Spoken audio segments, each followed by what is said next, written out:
咁各位香港嘅街坊啊，喺5月14號咧，香港長者醫療券大灣區嘅試點計劃咧，再次迎嚟重大嘅進展啦！包括我哋珠海市嘅珠海市人民醫院啦、中大五院啦、中山市中醫院啦等等，大灣區9個城市共計咧21個服務點都可以使用我哋香港嘅長者醫療券啦。包括廣州啦、深圳啦、珠海、中山等等，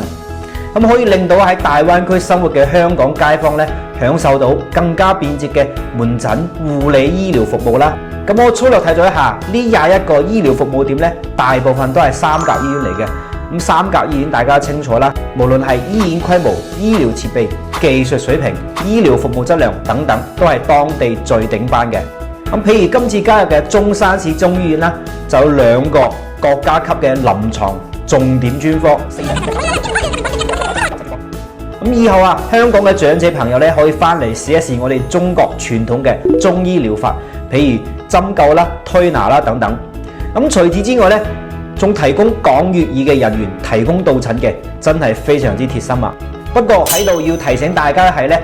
要使用醫療券，一定要先登記加入我哋嘅醫健通。